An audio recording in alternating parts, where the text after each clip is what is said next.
The coffee stain on his shirt seemed like the perfect metaphor for Finn Dawson's life, a dark blotch on an otherwise decent day. He dabbed at it with a napkin, knowing the effort was futile. At 34, he'd mastered the art of appearing presentable, despite the daily chaos of raising his 8-year-old daughter, Lily, as a single father. "Daddy, can I have another cookie?" Lily asked, her blue eyes so much like her mother's peering up at him hopefully. "Half of one," Finn compromised, breaking the chocolate chip cookie in two. "We need to save room for dinner." It was their Friday afternoon ritual, stopping at Maple Street Coffee after picking Lily up from school.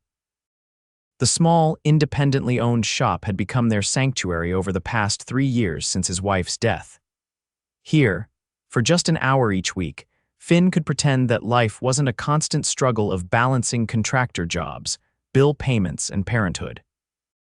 "Thanks, Daddy," Lily said, carefully accepting the cookie half before returning to her homework. Her tongue poked out slightly in concentration as she tackled her multiplication tables. Finn sipped his coffee, allowing himself a moment to breathe. His contracting business was finally picking up after months of scarce work, but he still lived paycheck to paycheck.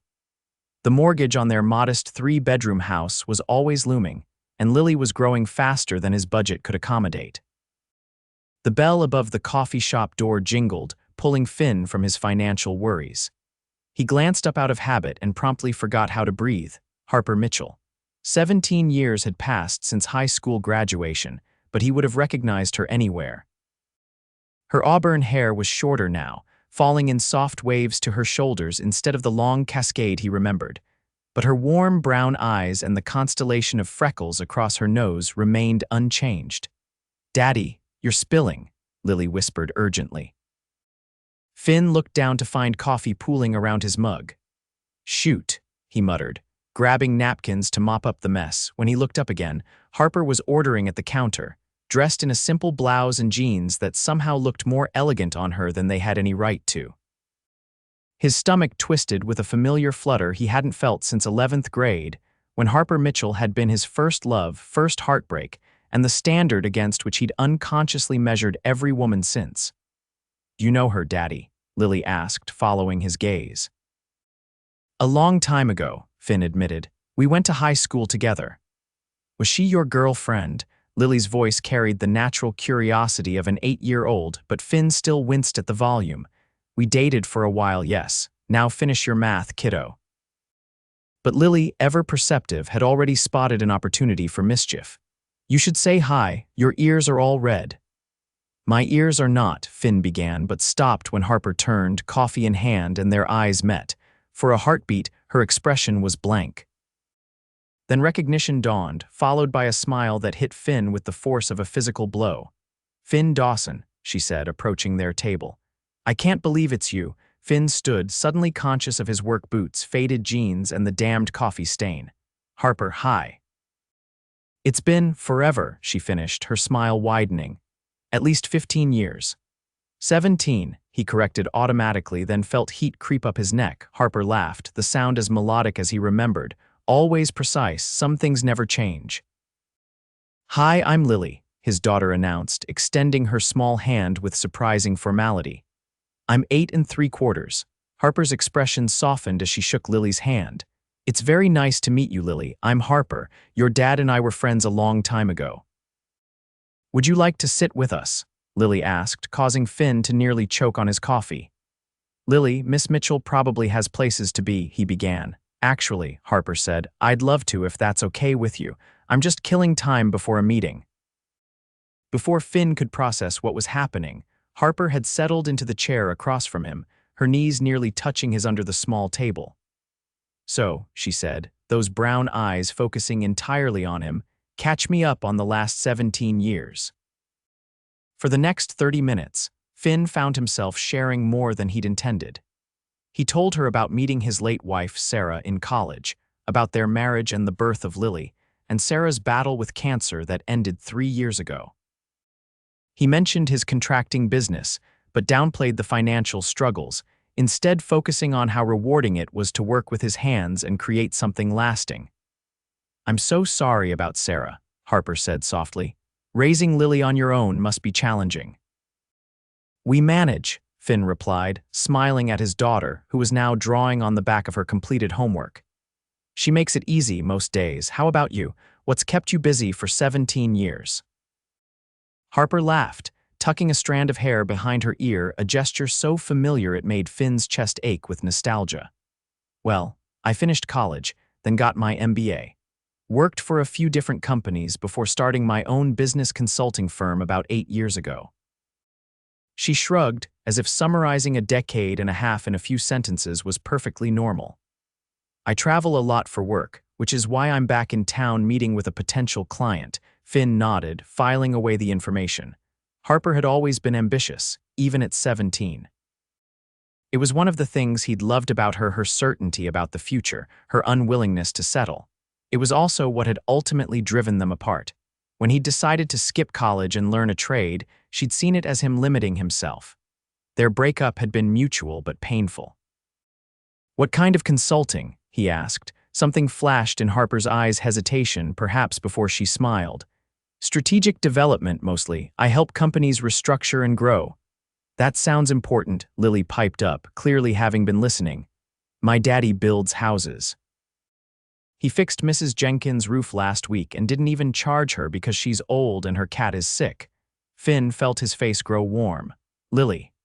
That sounds exactly like the Finn I remember, Harper said softly. Their eyes met, and for a moment, 17 years vanished and they were teenagers again, sharing secrets under the bleachers after school. The moment was broken by Harper's phone buzzing. She glanced at it and sighed. I should get going. My meeting's in 30 minutes.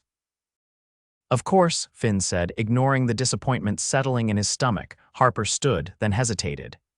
It was really good seeing you, Finn, and meeting you, Lily. You too, Finn managed. Harper turned to leave, took 2 steps, then turned back.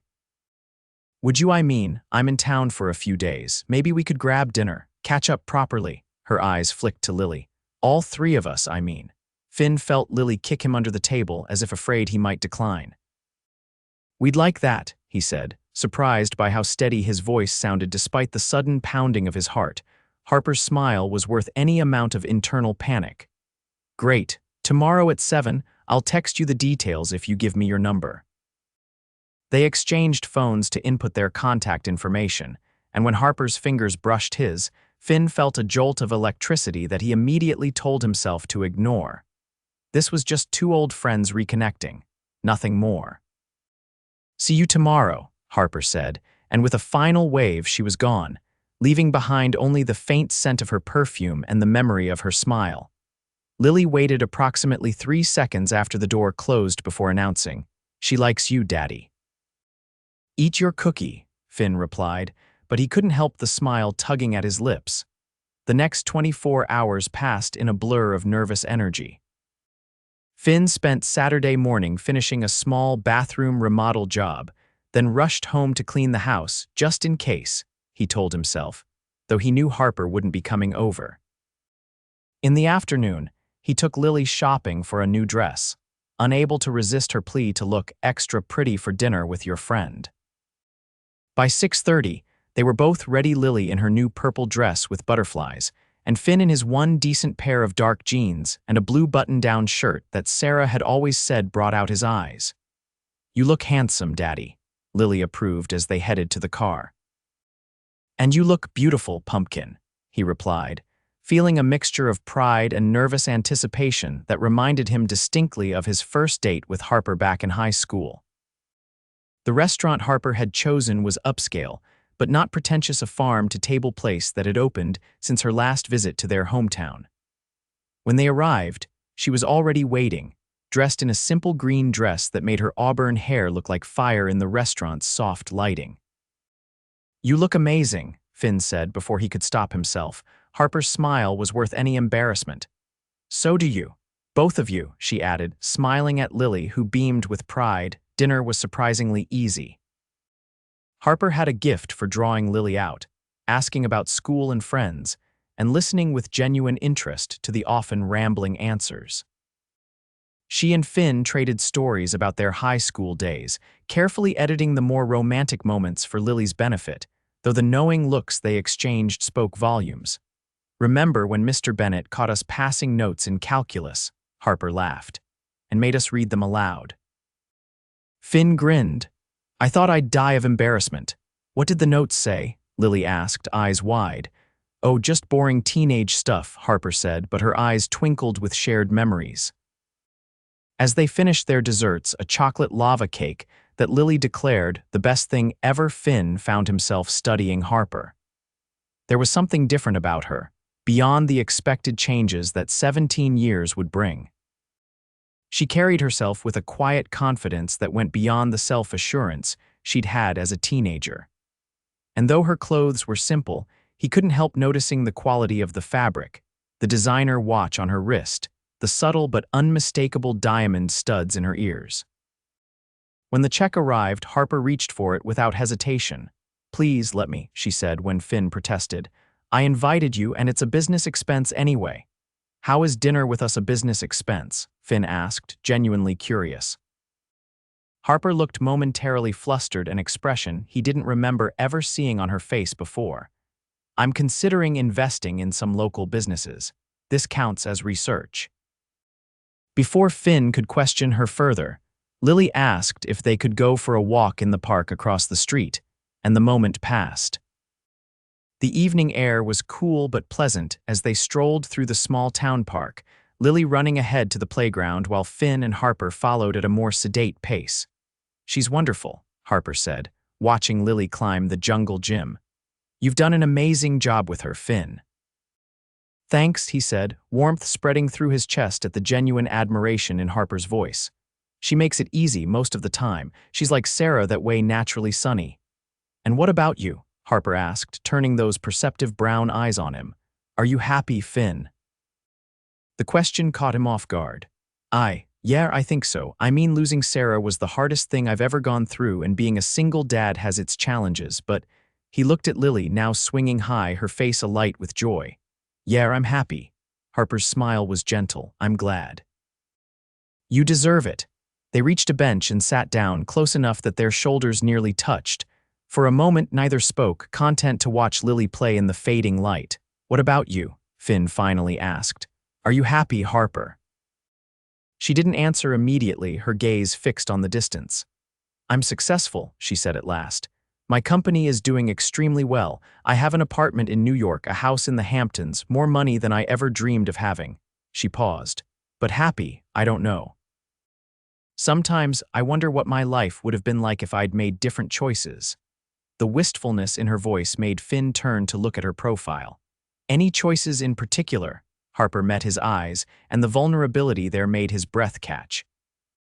You know, after we broke up, I spent years thinking I'd made the right decision, that we wanted different things, that our paths were meant to diverge. Weren't they? Finn asked softly. Maybe, she conceded, but I've never found anyone who understood me the way you did, Finn. Never felt that same connection. Finn's heart hammered in his chest. Harper, Daddy, look how high I can go, Lily called from the swings. The moment shattered, and Finn was both relieved and disappointed. That's great, Pumpkin, but it's getting dark. 5 more minutes, okay? He turned back to Harper, but the vulnerable moment had passed. She was smiling again, composed and beautiful in the twilight. Sorry, she said. I didn't mean to get all philosophical on you. Don't apologize, Finn replied. I've missed our talks. Her smile softened. Me too. 5 minutes later, they were walking back to the restaurant parking lot, Lily skipping between them, occasionally reaching up to hold both their hands, creating a momentary bridge that felt both strange and oddly right. How long are you in town? Finn asked as they reached his truck. Until Wednesday, Harper replied. I have meetings Monday and Tuesday, but she hesitated. I'm free tomorrow if you two are available. Yes, Lily exclaimed before Finn could answer. Can we go to the lake, Daddy, please? Finn laughed, partly at Lily's enthusiasm and partly to cover his own. The lake sounds perfect if that works for you. I'd love that, Harper said, and the sincerity in her voice made something warm unfurl in Finn's chest. They arranged to meet at 11 the next morning, and after helping Lily into the truck, Finn turned to find Harper standing closer than he expected. Thank you for tonight, she said softly. It meant more than you know. Before he could respond, she leaned in and pressed a kiss to his cheek, So quick he might have imagined it if not for the lingering warmth on his skin. "Good night, Finn," she whispered, then turned and walked to her car, a sleek silver Audi that he hadn't noticed earlier. "Good night," he called after her, touching his cheek where her lips had been. "Daddy has a girlfriend," Lily sang from inside the truck. "She's an old friend, Lily," Finn corrected, climbing in and starting the engine. "But you want her to be your girlfriend," Lily persisted with the unerring intuition of children. Finn didn't answer, but as he drove home, he couldn't deny the truth in his daughter's words. One dinner with Harper Mitchell had awakened feelings he'd thought long buried, and he wasn't sure if that was wonderful or terrifying. Sunday morning dawned clear and warm, perfect weather for a lakeside picnic. Finn woke early, unusually energetic despite the flutters of anticipation in his stomach. He packed a simple lunch of sandwiches, fruit, and homemade cookies, trying not to overthink what Harper might expect. "Are we going to swim in the lake?" Lily asked, bouncing on her toes as Finn loaded the truck. "If it's warm enough," he promised. "Do you have your swimsuit on under your clothes?" "Yes, and I packed my goggles and my water wings even though I'm getting really good at swimming without them." Finn smiled, grateful for his daughter's uncomplicated excitement. If only his own emotions were as straightforward. They arrived at the lake a few minutes early and claimed a spot under a large oak tree. Finn was spreading out a blanket when a familiar voice called his name. He turned to see Harper walking toward them, wearing denim shorts and a white blouse, her hair tied back in a casual ponytail. She looked younger somehow, more like the girl he'd known in high school. "I brought reinforcements," she announced, holding up a cooler and a shopping bag. "Ice cream and a kite. I remember you used to love flying kites here." Finn stared at her, touched that she'd remembered such a small detail. "I still do," he admitted, though I'm usually the one running while Lily holds the string. "Then it's my turn to run," Harper declared, setting down her offerings. "Hi, Lily, that's a beautiful swimsuit under your shirt." "Thanks," Lily beamed, pulling up the hem of her t-shirt to better display the purple and teal pattern. "Are you going to swim too?" "I brought my suit just in case," Harper confirmed. "But first, how about that kite?" The next few hours passed in a blur of simple pleasures. They flew the kite, a colorful dragon that soared impressively high and waded in the lake, which was still too cold for proper swimming, but perfect for splashing competitions that left them all laughing and damp. They ate lunch on the blanket, then Lily convinced them to build a sand castle at the lake's edge. "I need more wet sand," Lily announced, running to the water's edge with her bucket. Finn watched her go, then turned to find Harper looking at him with an expression he couldn't quite read. "What?" he asked, suddenly self-conscious. "Nothing," she said, then smiled. "It's just, I always knew you'd be a good father." The simple statement warmed him more than the sun overhead. "Did you think about that, back then?" Harper's cheeks colored slightly. "Sometimes we were young, but—" "Yes, I thought about a future with you more than I probably should have admitted." Finn's heart raced. "Harper, can I ask you something? Anything? Why did you really come back to town? You mentioned a client, but—" he hesitated. "It feels like more than coincidence, running into you at that coffee shop." Harper looked down, tracing patterns in the sand with her finger. "It wasn't a coincidence," she admitted softly. "I heard from Kelly Bennett, you remember, she was on the yearbook committee with me. That you were still here, that you'd lost your wife." She met his eyes. "I'd been thinking about you for years, Finn. After my last relationship ended, I couldn't stop wondering, what if I'd made different choices? What if we'd tried harder to make it work?" Finn stared at her, absorbing the revelation. "So you came back to see me?" "I came back for a legitimate business meeting," she clarified. "But yes, I hoped I might see you. I just didn't expect it to happen so quickly or to feel so." She trailed off. "So what?" Finn pressed, needing to hear her complete the thought. "So right," Harper whispered. The world seemed to still around them, the sounds of the lake and other visitors fading to background noise as they looked at each other. "I have wet sand," Lily announced, returning with her bucket and breaking the moment. They returned to Castle Building, but something had shifted between them. Their hands brushed more frequently, lingering touches that sent electricity through Finn's veins.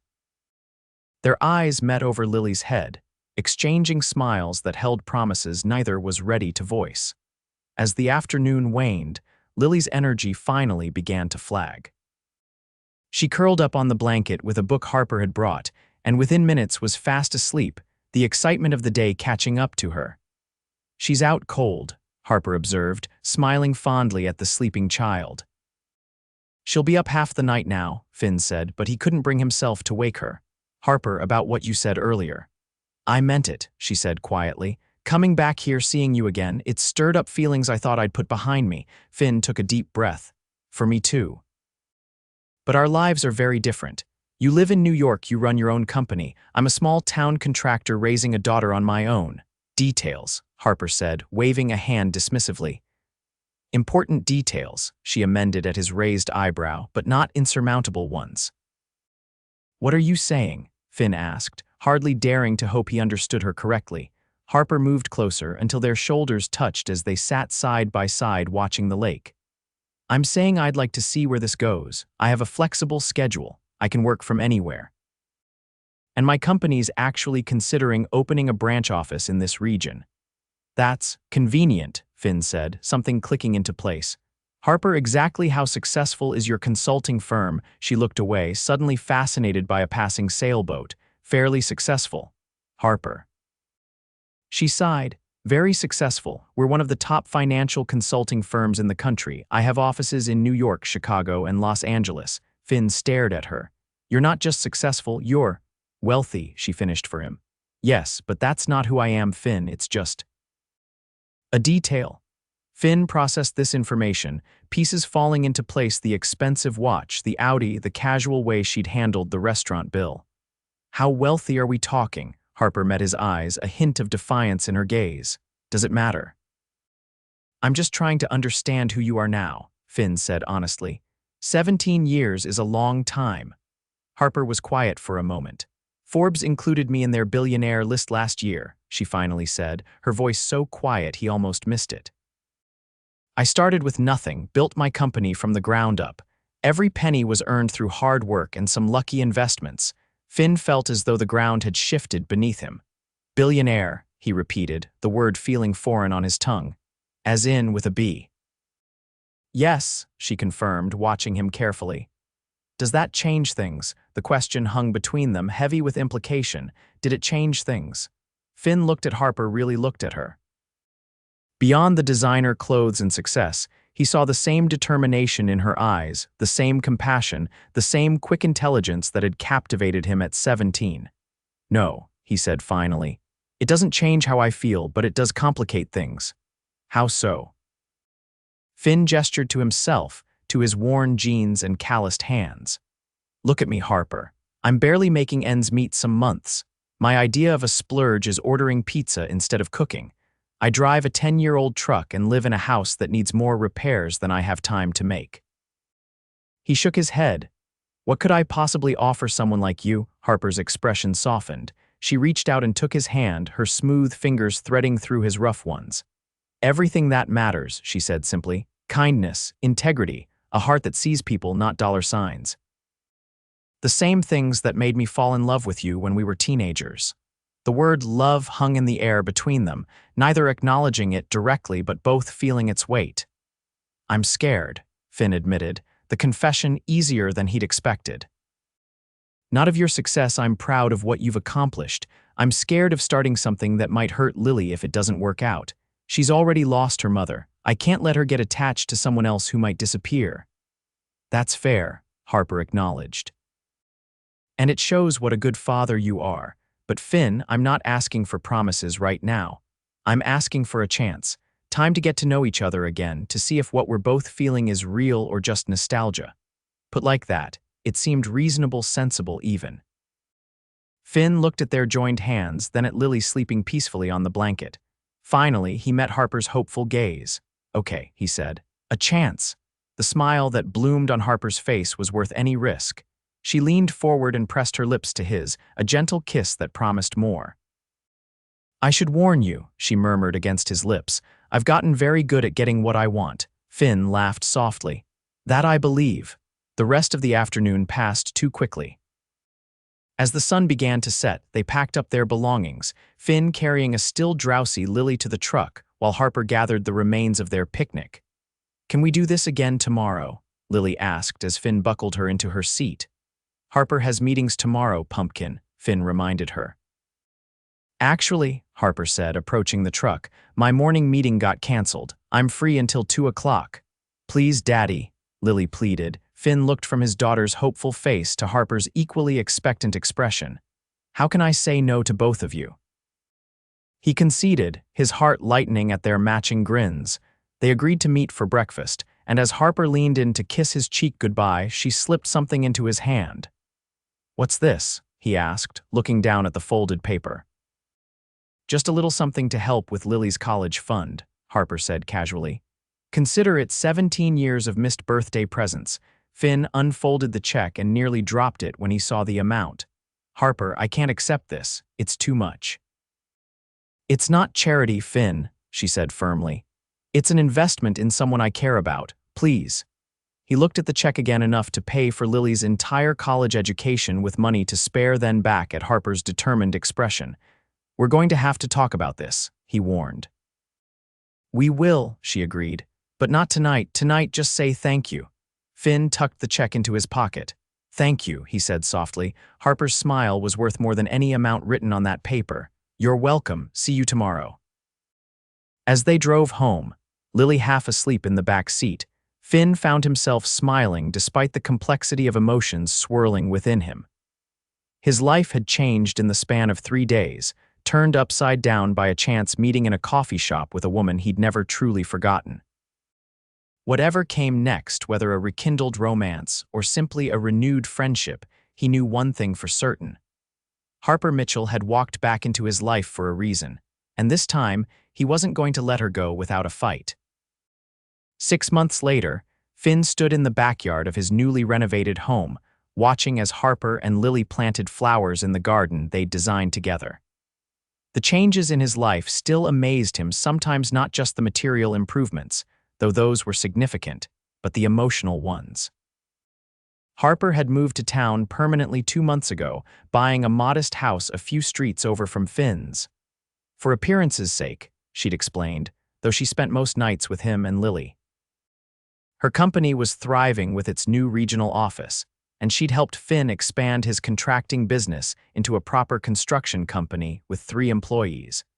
But more important than any financial changes were the personal ones. Lily had blossomed with Harper in her life, finding in her a female role model who encouraged her curiosity and independence. And Finn had rediscovered parts of himself he thought had died with Sarah, his capacity for joy, for passion, for looking toward the future with hope instead of anxiety. "Penny for your thoughts," Harper said, appearing at his side and slipping her arm around his waist. Finn pulled her close, pressing a kiss to her temple. "Just thinking about how lucky I am." "We're the lucky ones," Harper corrected, watching as Lily carefully patted soil around a rose bush. "Finding you again was the best thing that ever happened to me, Finn." He turned to face her, cupping her cheek in his hand. "I love you, Harper Mitchell." "I love you too, Finn Dawson," she replied, her eyes shining. "Always have, always will." As they sealed the promise with a kiss, Finn marveled at the journey that had brought them here, from high school sweethearts to strangers to partners, with 17 years and vastly different lives between. Yet somehow, against all odds, they'd found their way back to each other. A billionaire and a struggling dad, reunited by chance in a coffee shop. It sounded like the plot of a movie, but it was his life now, their life, and Finn wouldn't change a single moment of it. "Daddy." "Harper, look what I found," Lily called, running toward them with something cupped in her hands. Together, they turned to meet her, ready for whatever came next as a family.